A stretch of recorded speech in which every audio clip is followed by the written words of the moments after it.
प्रिय विद्यार्थियों, कल हमने पाल वंश और राष्ट्रकूट वंश के बारे में पढ़ा था कि पाल वंश की स्थापना किसने की थी और राष्ट्रकूट वंश की स्थापना है वो किसने की थी और इनकी उपलब्धियां क्या रही, इनके बारे में है वो हमने पढ़ा था।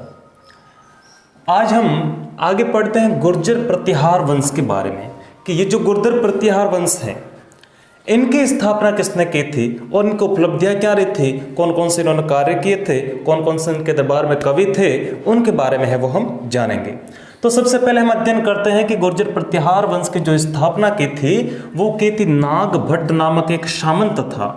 देखो, सामंत राजा, मंत्री, पुरोहित, ये सब अलग अलग इनका पद होता था। सामंत होता है एक छोटे से जिनके कुछ गांव उसके अधीन होते थे, कुछ गांव का बोले तो लगभग 10 गांव है वो उनका अधीन होते थे, तो ऐसे व्यक्ति को वो सामंत कहते थे। तो नागभट्ट नामक जो सामंत था उसने 725 ईस्वी के अंदर गुजरात के अंदर है वो गुर्जर प्रतिहार वंश की स्थापना है वो की थी। गुजरात में 725 ईस्वी में नागभट्ट नामक एक व्यक्ति ने है वो इसकी स्थापना की थी और इसी कारण इसका नाम भी क्या पड़ गया, गुर्जर प्रतिहार वंश। नागभट्ट बहुत ही वीर और योद्धा था। इसने क्या किया कि सिंध की तरफ से होने वाले जो अरबों के आक्रमण थे, सिंध की तरफ से जो सिंध प्रदेश है उसकी तरफ से होने वाले जो अरबों के आक्रमण थे, उन्होंने अरब वासियों ने आक्रमण किए, उनका सफलतापूर्वक है वो सामना किया और है वो विजय रहा। नागभट्ट के बाद में अगला जो राजा बना वो था वत्सराज, और ये जो वत्सराज है वो इस गुर्जर प्रतिहार वंश का एक ऐसा पहला शासक था जिसने स्वयं को सम्राट की उपाधि से विभूषित किया। इसने सम्राट की उपाधि है वो धारण की थी। ये गुर्जर प्रतिहार वंश का प्रथम ऐसा शासक था जिसने है वो सम्राट की पदवी है वो धारण की थी। आगे बढ़ते हैं कि इस वंश का सबसे प्रतापी राजा, इस वंश का सबसे प्रतापी जो राजा था वो था भोज प्रथम। कौन था, ये इंपॉर्टेंट सवाल है, इसको नोट कीजिएगा कि इस वंश का सबसे प्रतापी राजा भोज प्रथम था, जो मिहिर भोज के नाम से जाना जाता था। इसका अन्य नाम था मिहिर भोज।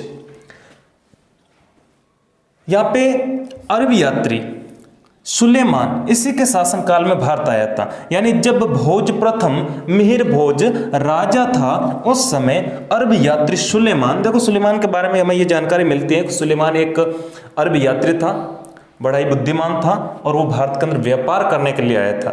जिस प्रकार फारस से ड्रायस आया था, इसी प्रकार ये अरब यात्री सुलेमान मिहिर भोज के शासनकाल के अंदर है वो भारत आया था। आगे पढ़ते हैं कि अगला जो राजा इसके बाद में था वो था महेंद्रपाल। और महेंद्रपाल ये एक, जिस प्रकार हमने समुद्रगुप्त के बारे में पढ़ा कि एक वो राज कवि था, मतलब महाकवि या कविराज की उपाधि से विभूषित था और वो संगीत और कला के अंदर बड़ा निपुण था, तो इसी प्रकार महेंद्रपाल को भी संगीत और कला के अंदर ज्यादा रुचि थी। तो इन्होंने क्या किया कि अगला राजा जो महेंद्रपाल था वो कर्पूर मंजरी, ध्यान देना, कर्पूर मंजरी एक नाटक था और इस नाटक के रचयिता थे राजशेखर, महाकवि राजशेखर इनका शिष्य था और इनका संरक्षक भी था। ये इंपॉर्टेंट सवाल यहाँ पे है कि कर्पूर मंजरी जो नाटक है उसके रचयिता कौन थे, राजशेखर। और ये राजशेखर है वो किसके दरबारी कवि थे, महेंद्रपाल के दरबारी कवि थे। इसके बाद राज्य का पतन होने लगा, यानी महेंद्रपाल के बाद में बहुत सारे राजा बने। नागभट्ट प्रथम ये पहले बने, उसके बाद में नागभट्ट द्वितीय, उसके बाद में और भी अनेक शासक बने। उन्होंने अपनी सत्ता है 1000 लगभग 28 तक है वो कायम रखी। लेकिन बाद में क्या हुआ कि इस महेंद्रपाल के बाद में धीरे धीरे अयोग्य शासकों के कारण इनकी सत्ता है वो धीरे धीरे क्षीण होती चली गई, इनकी शक्ति है वो धीरे धीरे क्षीण हो और इनका पतन है वो निश्चित हो गया। आगे लिखा है कि महमूद गजनवी के हमले के समय कन्नौज का शासक राज्यपाल था। देखो, महमूद गजनवी ये स्त्रीलिंग नहीं है, पुरलिंग है। देखो नाम से ऐसे दिख रहा है कि ये स्त्रीलिंग, कोई स्त्री होगी, लेकिन ये स्त्री नहीं है, ये पुरुष था। महमूद गजनवी के हमले के समय जो कन्नौज का शासक था वो कौन था, राज्यपाल। महमूद गजनवी ने भारत पर कई बार आक्रमण किए और इसने यहाँ के जो हमारे मंदिर थे वगैरह जो भी थे उन पर आक्रमण किया, उनको लूट लिया और हमारे जो धर्म था हिंदू धर्म, तो ये यहाँ पे क्या महमूद गजनवी ने क्या किया, यहाँ पे जबरदस्ती है वो मुस्लिम धर्म लोगों को अपनाने के लिए बाध्य किया, लेकिन ऐसा संभव नहीं हो पाया। तो महमूद गजनवी के हमले के समय कन्नौज का जो शासक था वो राज्यपाल था, और इसने महमूद की अधीनता है वो स्वीकार कर ली। किसने? राज्यपाल ने। लेकिन हुआ क्या कि जैसे इसने अधीनता स्वीकार की और महमूद गजनवी यहां से चला गया वापस अपने देश, तो जितने भी राजपूत राजा थे वो इस राज्यपाल से नाराज हो गए। क्यों? क्योंकि इसने अधीनता है वो स्वीकार कर लेती, और इसकी अधीनता स्वीकार करने की वजह से भारत के अंदर महमूद गजनवी ने बहुत बड़ा नुकसान किया। तो सभी राजपूत राजा इससे नाराज हो गए, और इस कारण सभी ने मिल करके राज्यपाल को है वो मार डाला। और इसके बाद में जो अगला राजा बनाया वो इसके बेटे त्रिलोचन पाल को बनाया। किसको? त्रिलोचन पाल को है वो गद्दी पर बिठा दिया गया। और इस प्रकार बाद में कन्नौज के अंदर गहड़वाल वंश के उद्भव से गुर्जर प्रतिहारों का हमेशा हमेशा के लिए पतन हो गया। और यहां तक तो ठीक था, त्रिलोचन पाल वो ठीक ठाक था, इतना मतलब शक्तिशाली शासक नहीं था। लेकिन उसके बाद में क्या हुआ कि कन्नौज के अंदर एक नए वंश का उदय हुआ, और वो था गहड़वाल वंश। और इसके उद्भव से क्या हुआ? गुर्जर प्रतिहार जो वंश था उसका हमेशा हमेशा के लिए है वो पतन हो गया।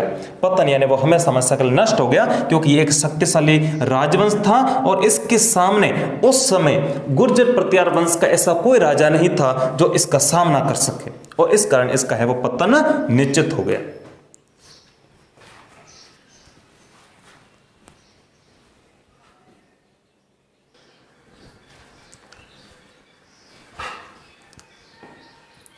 अब हम पढ़ेंगे चोल वंश के बारे में कि चोल वंश कहाँ स्थित था, इसका साम्राज्य कहाँ तक फैला हुआ था, कौन कौन से इसमें सम्राट हुए, उनके बारे में पढ़ेंगे। तो प्राचीन दक्षिणापथ के 3 राज्यों में से एक था चोल राज्य। प्राचीन के जो दक्षिणापथ है, दक्षिण का जो भाग है, वहाँ पे 3 राज्य थे। इन 3 राज्यों में से एक था। 3 राज्य कौन कौन से थे? पांडे का दूसरा नाम चैर भी था, दूसरा जो राज्य था वो था केरल, और तीसरा आप जानते हैं चोल। तो ये दक्षिणापथ के 3 राज्य थे, 3 बड़े बड़े साम्राज्य थे जो बड़े शक्तिशाली थे, पांडे या चेर, केरल और चोल। तो ये तीनों में से एक था। हमें इसके बारे में जानकारी मिलती है अशोक के अभिलेख से। अशोक के अभिलेख के अनुसार एक स्वतंत्र राज्य था। कौन? चोल राज्य। अशोक के अभिलेख से हमें ये जानकारी मिलती है कि चोल राज्य उस समय एक स्वतंत्र राज्य था। राज्य के निवासी थे, राज्य जो चोल राज्य था वहाँ के जो प्रजा थी, वहाँ के जो निवासी थे, वो किस भाषा को बोलते थे? तमिल भाषा। जिस प्रकार हमारी यहाँ हिंदी भाषा है, हमारी जो राजस्थान में रहते तो राजस्थानी भाषा है, इसी प्रकार वहाँ के जो निवासी थे वो किस भाषा को बोलते थे? तमिल भाषा।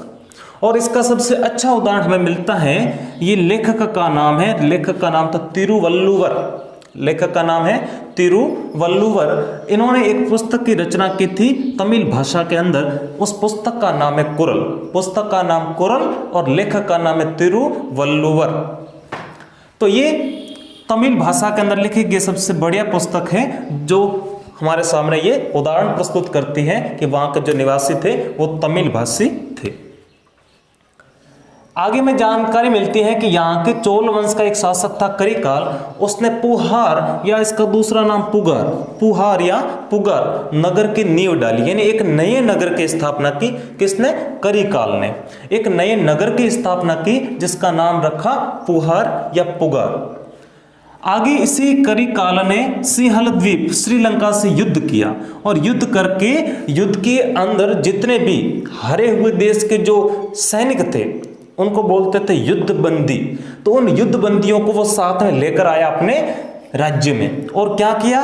उन युद्ध बंदियों की मदद से इस करिकाल ने जो कावेरी नदी थी उसके किनारे 100 मील लंबे बांध का निर्माण करवा दिया। बहुत ही अच्छा उपयोग किया इसने। वैसे युद्ध बंदियों को क्या करते थे? या तो वे दास बनाते थे, या खेतों में काम करवाते थे, या खदानों में काम करवाते थे, या उनको मार डालते थे, ये काम करते थे। और इसी प्रकार करिकाल ने भी क्या किया? सिंहल द्वीप से युद्ध करके वहां के जितने भी सैनिक थे उनको बंदी बना लिया, और बंदी बना करके अपने राज्य ले आया। राज्य ला करके कावेरी नदी के किनारे 100 मील लंबा बांध बनवा दिया इन युद्ध बंदियों की सहायता से। और इसने क्या किया? करिकाल ने जो राजधानी थी उर्गपुर, उसको उर्गपुर से बदल करके इसने एक नई राजधानी बनाई, कावेरी पत्तनम। इसका नाम रखा कावेरी पत्तनम। इसके बाद में इसी चोल वंश के अंदर एक नया सम्राट जन्म लेता है जिसका नाम होता है राजराज प्रथम। इसने क्या किया, इसने संपूर्ण मद्रास, मैसूर, कोर्ग और सिंहलद्वीप जो कि श्रीलंका में है को अधीन करके दक्षिण भारत का एक छत्र सम्राट बन गया। यानी ये बहुत ही शक्तिशाली था और इसने अपने विजय अभियान के तहत जिस प्रकार अशोक ने संपूर्ण भारत पर एक छत्र मतलब राज्य किया था, इसी प्रकार राजराज प्रथम ने भी क्या किया, संपूर्ण मद्रास, मैसूर, कुर्ग, सिंहलद्वीप, श्रीलंका है, इनको अधीन करके दक्षिण भारत का एक छत्र सम्राट है वो बन गया था। इसने क्या किया कि इसने अपनी राजधानी जो तंजौर थी उसके अंदर इन्होंने अपनी नई राजधानी बनाई और उस राजधानी का नाम रखा तंजौर, और वहां पे भगवान शिव का, महाकाल का राजराजेश्वर, जिनका दूसरा नाम वृहदेश्वर मंदिर है, बनाया। ये एक इंपॉर्टेंट आपके क्वेश्चन बनता है। राजराजेश्वर, वृहदेश्वर, अपनी राजधानी तंजौर में भगवान शिव का मंदिर बनाया जिसका नाम था राजराजेश्वर या वृहदेश्वर। किसने बनाया था? राजराज प्रथम ने। उसके बाद में राजेंद्र प्रथम के पास एक शक्तिशाली नौसेना थी, एक शक्तिशाली नौसेना थी। इससे उसने कौशल, बंगाल और मगध और गंगा के प्रदेशों तक को जीत लिया था। और जीत कर जब ये जीता तो इस विजय के उपलक्ष्य में उसने एक उपाधि धारण की जिसका नाम था गंगई कोंड। ये एक उपाधि का नाम है, तमिल भाषा में है, गंगई कोंड। ये उपाधि धारण की कब? एक इनके पास में एक शक्तिशाली नौसेना थी, जहाजी बेड़ा था, और उसकी मदद से कौशल, बंगाल, मगध और गंगा के प्रदेशों तक को है वो जीत लिया था। आगे पढ़ेंगे हम चोल प्रशासन के बारे में। जिस प्रकार हमने मौर्य प्रशासन के बारे में पढ़ा, इसी प्रकार हम चोल प्रशासन के बारे में पढ़ते हैं कि प्रशासन है वो ग्राम पंचायत प्रणाली पर आधारित था। ग्राम पंचायत प्रणाली पर आधारित था और संपूर्ण जो चोल राज्य था वो 6 प्रांतों में बंटा हुआ था। संपूर्ण चोल राज्य 6 प्रांतों में बंटा हुआ था जिनको मंडलम कहते थे। वहाँ की जो भाषा थी तमिल भाषा, उनकी भाषा में कहते थे मंडलम, और ये 6 प्रांतों में बंटा हुआ था। तो देखो, मंडलम था, इसका उपविभाग था कोट्टम। मंडलम का जो उपविभाग था उसको बोलते थे कोट्टम। कोट्टम का जो उपविभाग था उसको बोलते थे नाडु। नाडु का जो उपविभाग था उसको बोलते थे कुर्रम, और कुर्रम का जो उपविभाग था उसको बोलते थे ग्राम। ये इस प्रकार है वो इकाइयों के अंदर बंटा हुआ था। मंडलम, कोट्टम, नाडु, कुर्रम और ग्राम। ग्राम का जो प्रतिनिधि था उसका प्रतिवर्ष वो निर्वाचन होता था। जिस प्रकार हमारे यहाँ पे 5 वर्ष के अंदर निर्वाचन होता है, एक नए प्रतिनिधि को चुना जाता है, इसी प्रकार वहाँ पे जो गांव का प्रतिनिधि होता था उसको प्रतिवर्ष यानी प्रति 1 वर्ष के अंदर उसका निर्वाचन है वो किया जाता था। और भूमि से हमें जो उपज प्राप्त होती थी उस उपज का 6ठा भाग वो लगान के रूप में इनको है वो देना पड़ता था, 6ठा भाग। चोल राज्य में प्रचलित जो सोने का सिक्का था, ये इंपॉर्टेंट है, चोल राज्य के अंदर प्रचलित जो सोने का सिक्का चलता था उनको कहते थे काशु। क्या कहते थे? काशु कहते थे। सोने के सिक्कों को कहते थे काशु। चोल राज्य में चलने वाला सोने का सिक्का था उनको काशु कहते थे, और वो कितने अंश का होता था? 16 अंश का। और चोल जो वंशी राजा थे उनके पास में विशाल सेना थी, मजबूत जहाजी बेड़ा था, और बड़ी बड़ी सिंचाई योजनाओं को इन्होंने है वो पूर्ण किया था। और इसकी मदद से चोल साम्राज्य कई वर्षों तक अपने अस्तित्व में है वो रहा था।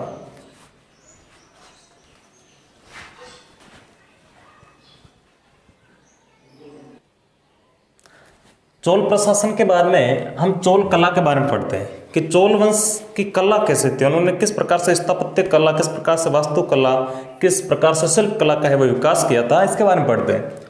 कि इन्होंने क्या किया कि इन्होंने जो पल्लव वंश था उनकी जो स्थापत्य कला थी उसको आगे बढ़ाया। पल्लवों की जो स्थापत्य कला थी, जिन्होंने द्रविड़ शैली के अंदर है वो मंदिरों का, घरों का निर्माण करवाया था, इसी प्रकार इन्हीं पल्लवों की जो स्थापत्य कला थी उन्हीं को चोल कला ने है वो आगे बढ़ाया, चोल वंश के शासकों ने। और ये चोलों ने क्या किया, जो द्रविड़ शैली थी, स्थापत्य कला की जो द्रविड़ शैली थी उसको अपनाया। और उसकी विशेषता क्या थी, मतलब इसके अनुसार किस प्रकार से, मतलब जो भी घर होते थे, जो भी मकान वगैरह बनाए जाते थे, मंदिर बनाए जाते थे, तो उनकी विशेषता कैसे कि एक तो था वर्गाकार विमान, जो भी घर बनाते वो वर्गाकार विमान की तरह बनाते थे, उनमें मंडप होता था, ऊपर सबसे ऊपर गोपुरम का निर्माण किया जाता था। सजावट के पारंपरिक चिन्ह लगाए जाते, जैसे घर के अंदर लगातार जैसे मोर का चिन्ह बनाते हैं, घर के बाहर की तरफ मोर का ऊपर ऐसे कोई डिजाइन किए, इस प्रकार के जो होते थे वो सजावट के पारंपरिक चिन्ह लगाते थे। ब्रैकेट का यूज किया जाता था और संयुक्त स्तंभों का होना। संयुक्त स्तंभ मतलब साथ में, जैसे पिलर निकालते हैं ना साथ में संयुक्त स्तंभ, एक साथ दो दो चार चार ऐसे, तो वो होते थे संयुक्त स्तंभ। तो ये इस प्रकार की कुछ विशेषताएं थी इस द्रविड़ शैली की। इस शैली के अनुसार, इन विशेषताओं के अनुसार वे स्थापत्य कला के अनुसार वे बनाते थे, घरों का निर्माण करते थे। यहाँ पे हमें जानकारी मिलती है कि राजराज प्रथम ने अपनी राजधानी तंजौर के अंदर भगवान शिव का मंदिर बनवाया था। उसका नाम था राज राजेश्वर या वरदेश्वर। वो द्रविड़ शैली का एक अच्छा उदाहरण है, वो हमें देखने को मिलता है। द्रविड़ शैली का अच्छा उदाहरण देखने को मिलता है वो है भगवान शिव का राज राजेश्वर का मंदिर, जिसका निर्माण करवाया था राजराज प्रथम ने। आगे हमें ये जानकारी मिलती है कि चोल राजाओं ने सबसे पहले दक्षिण भारत के अंदर ही, दक्षिण भारत में सबसे पहले नहरों का विकास जो किया था वो किसी और ने नहीं, चोल शासकों ने ही किया था। दक्षिण भारत में जो नहरों का विकास किया था, जो नहरी प्रणाली थी, उन नहरी प्रणाली का जो विकास किया था वो किसी और ने नहीं, चोल शासकों ने ही किया था। सबसे पहले इनकी जानकारी चोल शासकों को ही थी और इन्होंने ही दक्षिण भारत के अंदर अपनी बड़ी बड़ी सिंचाई परियोजनाओं, बड़े बड़े जो सिंचाई के कार्य थे उनकी पूर्ति के लिए, उनको पूरा करने के लिए वो नहरों का निर्माण करवाया। इसके बाद में हमें जानकारी मिलती है कि जो चिदम्बरम और जो तंजौर चोलों के सर्वोत्कृष्ट मंदिर, यानी यदि सबसे बढ़िया, सबसे सुंदर, सबसे द्रविड़ शैली का अच्छा उदाहरण देखने को मिले तो हमें सिर्फ चोल कला के दो मंदिर को ही देखना चाहिए। उसमें एक तो है चिदम्बरम और दूसरा है तंजौर का भगवान शिव का मंदिर। ये जो दो मंदिर है वो चोलों की सर्वोत्कृष्ट कृति है। इन्होंने ही, मतलब यहाँ पे आपको सब कुछ चोल कला के बारे में जानने को मिल जाएगा। ये दो मंदिर है वो विश्व प्रसिद्ध है। इसके बाद में हमें जानकारी मिलती है कि चोल युग की नटराज शिव की कांसे की मूर्ति सर्वोत्कृष्ट है। देखो आप कई भगवान शिव की मूर्ति देखते हैं जिसके अंदर वे एक पैर पर खड़े, दूसरा ऐसे किया हुआ है और ऐसे, मतलब ऐसे पीछे हाथ है काफी सारे ऐसे, और भगवान शिव के नटराज मतलब नाट्य मुद्रा के अंदर, मतलब नाच रहे हैं, इस मुद्रा के अंदर उनका एक फोटो आपको देखने को मिलेगा। किताब के अंदर ही आप देख सकते हैं, नटराज शिव की कांस्य की मूर्ति आपको मिलेगा, नीचे लिखा हुआ, तो वो फोटो आप देख सकते हैं और ये हर जगह हमें देखने को मिलता है। तो ये कब हुआ था? ये चोल युग के अंदर हुआ था। ये आपको जानकारी मिलेगी, जैसे माचिस की डिब्बा पर भी आप देख सकते हैं, या कि फोटो के अंदर भी, किताबों के अंदर भी, या बड़ी बड़ी किताबें छापते हैं तो उसका ऊपर भी कवर पेज के ऊपर इसको छापते हैं, नटराज शिव की जो मूर्ति है उसको। तो ये आपको जानकारी होनी चाहिए कि चोल युग के अंदर इस नटराज शिव की मूर्ति है उसको बनाया गया था, और वो मूर्ति है वो किस धातु की बनी हुई थी? कांस्य की। तो ये मूर्ति है वो चोल युग की थी। इसके बाद में मंदिरों की जो गोपुरम शैली का विकास, यानी सबसे पहले मंदिरों को देखो, जो मंदिर बनाते थे मंदिर के ऊपर इस प्रकार जो आकृति होती, तो ऊपर जो आकृति होते तो गोल गुंबदनुमा गोपुरम बोलते हैं उसको। ये मंदिरों के गोपुरम शैली का विकास है वो चोल युग के अंदर ही हुआ था। उसके बाद में चोल कला के बाद में हमें पढ़ते हैं चोल समाज के बारे में, कि वहाँ का जो समाज था, जो चोल युग के अंदर जो चोल वंश था उनका समाज कैसा था, वहाँ के लोग कैसे रहते थे, उनकी क्या विशेषताएं थी। तो वहाँ के जो चोल राजा थे ना वो शैव धर्मानुयायी थे। शैव का मतलब होता है भगवान शिव, महाकाल, भगवान शिव को मानते थे। वे अपना भगवान कैसे मानते थे? शिव को। जिस प्रकार हमने पहले पढ़ा कि कुछ बौद्ध धर्म के अनुयायी थे, कुछ जैन धर्म के अनुयायी थे, कुछ और भी थे। तो इसी प्रकार जो चोल वंश के, जब वैसे भी दक्षिण भारत के अंदर ज्यादातर है वो भगवान शिव के मंदिर आपको देखने को मिलेंगे। तो यहाँ के जो राजा थे वो शैव धर्मानुयायी थे, यानी भगवान शिव के बड़े उपासक थे और उन्हीं को अपना है वो भगवान मानते थे। और हमें यह भी जानकारी मिलती है कि इन चोल राजाओं ने अश्वमेध यज्ञ भी किया था, अश्वमेध यज्ञ भी किया था। और हमें ये जानकारी मिलती है कि स्त्रियां थी वो अपने पति के बाद, पति के देहावसान के बाद या किसी भी कारणवश यदि उनका पति नहीं रहता है तो वो संपत्ति की स्वामिनी बन सकती है। उसके बाद में ये जो अंतिम पॉइंट है वो है कि दास और देवदासी प्रथा भी प्रचलित थी। दास तो आप जानते हैं, दास क्या होता है? दास अपने आगे किसी को काम करवाना, बेगार, मतलब उसको कोई पैसा नहीं देना, दास करने, जबरन उसको अपने आगे काम करवाना, दास, जबरदस्ती। देवदासी, ये नाम सुना आपने? देवदासी क्या है? नहीं जानता तो मैं बता दूं आपको, देवदासी क्या होता था कि पहले बड़े बड़े मंदिरों के अंदर जो निम्न वर्ग के जो लोग थे, उनसे क्या होता है कि उनके परिवार के अंदर यदि पहली जो संतान यदि लड़का होता था तो उनको मार दिया जाता था, और लड़की होती थी तो उस लड़की को है वो मंदिर के अंदर है वो भेज दिया जाता था वहाँ पे कि ये भगवान की देवदासी, भगवान ने इनको सबसे पहले आपको संतान के रूप में दिया है, तो ये आप अपने पास नहीं रखेंगे, ये मंदिरों में दे देंगे और वहाँ पे वो भगवान की पूजा करेगी और मंदिर ही उनका लालन पालन करेंगे, उनको बड़ी करेंगे।